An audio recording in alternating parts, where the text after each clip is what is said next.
Okay, so welcome to a lesson on psychological explanations for anorexia. And what I'll do in this video is talk you through the key things that we did in class that you may have missed if you weren't there in the lesson, or if you just want to recap, that's fine as well. So we started off looking at what we mean by anorexia. We looked at a couple of pretty miserable videos. If you do a search on YouTube for anorexia or people's reports of anorexia, and you get lots of people talking about their experiences with this awful disease. And then, crucially, what we started doing is looking at the clinical characteristics of anorexia. So you can see where the cursor is if it's from your textbook. We looked at the 4 key things that you need to be diagnosed with anorexia according to DSM. And what's really important to know here is you won't be assessed on knowing these 4 things. It's not in a specification. So you won't get an exam question that literally asks for the clinical characteristics. However, they are useful to know when it comes to writing your essays, because there are things you can link into and really sharpen knowledge for the examiner. So once we got to know those, and I tested you on those, we started looking at the different theories. And the one we started on first of all was social learning theory, so learning by copying other people. And if you have a look here, it says media evidence, media influence even. So eating attitudes and behaviours were studied among adolescents feeding girls following the introduction of TV in 1995. So Becker 2002. The girls stated desire to lose weight to become more like Western TV characters. So basically what Becker did was he interviewed some girls before when there was no TV at all. Imagine that, a world of no TV. And he interviewed them before 1995, before there was any TV at all, and found out they were kind of happy with their appearance. There was no one particularly wanted to lose weight. So he used a questionnaire for this, and he also used semi-structured interviews. He then interviewed a different set of 60 girls after TV had been introduced for a couple of years, and hey, guess what? The girls now were more likely to express unhappiness with their weight, and they wanted to look more like the TV characters they saw, so American shows like Friends and things like that, with skinny Jennifer Aniston and Courtney Cox, and so on.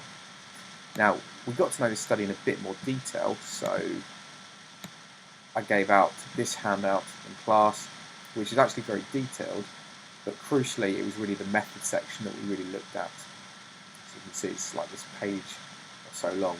And I had details of the fact, look at this, they used a modified 26-item eating attitudes test. So this is how they actually assessed their eating behaviour. We then evaluated the research, and there was a double-page handout here. And what we did in class was loads of evaluation. We just picked the best 3 or 4, because in an essay, all you're going to be able to use is the best 3 or 4. The really advanced points we spoke about was the fact, a good thing is the fact that there was it didn't suffer from an imposed ethic, because the questionnaire they used was from Western societies, but they actually altered it to make it more relevant to Fijian culture. So that's a really good thing. But then there were lots and lots of criticisms on here, not least the fact they used different girls before and different girls afterwards. So, who knows if maybe the girls they used afterwards actually may have had anorexic tendencies before. We don't know that at all. But also a very small sample, it must be said as well. So, we can describe Becker's study, we can evaluate Becker's study.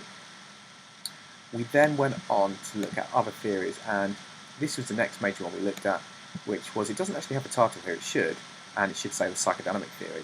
It's Hilda Bruch's theory, 1973, and basically said it's all down to parents who don't effectively respond to their kids' needs, so ineffective parenting. So basically, rather than saying that anorexia is caused by down to watching models on TV and wanting to be skinny, actually it's all about what happens when the kid is 6 months old, a year old, and parents don't feed them responsibly, properly even. They don't respond to their needs properly. Kind of scary if you're a parent to read that. Makes me think, if I don't look after my child properly, it'll be my fault if she goes up to have a mental illness. So that was Bruch's theory. We evaluated that as well. So there's some evaluation here, the idea of being able to generalise these case studies that the psychodynamic theory often look at. We also, if you're in the class, we looked at another idea, which was someone called Minichin, 1978, and his theory very much backed this up. And his theory was called the family systems theory, suggesting that, and I'll read this out from the other textbook, they suggested a child develops anorexia as a means of diverting attention away from other family problems. It's a misguided attempt to keep the family together, for example in cases where the parents are having relationship problems. So once again, it's very much blaming anorexia on parents and ineffective parenting, saying that the kid actually takes on this mental illness as a misguided attempt to try and keep the parents together. So ethically, I suppose it takes the blame away from the individual, in a sense. It's really blaming the parents.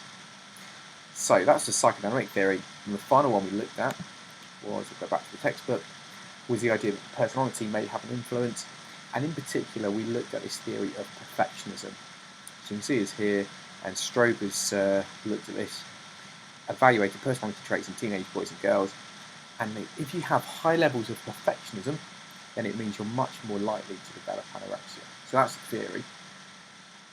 And this is the research that backs this up really nicely. Someone called Halmy et al. 2000. And I won't read out the research, but you can have a look. They studied 322 women, the history of anorexia, and sure enough, the higher they got on this perfectionism scale, the more likely they were to have anorexia, and the more severe anorexia was as well. Once again, we can evaluate that study. Various reasons. Think of the grenade from our Ida lessons. First of all, this was very much just has a Eurocentric bias. It's all researched in the United States and England and the West. So can we generalise that everywhere? In places like Africa, for example, it's actually seen as desirable to not be skinny but to be larger. This was also done on just women as well, so surely there's got to be differences between men and women when it comes to eating behaviour. More and more men these days are developing anorexia, so maybe there's a different reason for that. And then again, this is anytime you have a personality test, this is fraud. We're giving people with a really severe personality disorder, we're giving people with a really severe mental illness a personality test. Well, we don't know what comes first. Does the anorexia cause perfectionism, or does perfectionism cause the anorexia? By giving them a personality test, we're just getting a one-off snapshot of the personality on that one particular day, and we're doing that when they're already suffering this pretty horrendous illness. So all of that together is easily going to make a half an hour essay. We've got three major theories there: the idea of social learning theory, the idea of psychodynamic theory, and the idea of the personality as well. Okay, and that concludes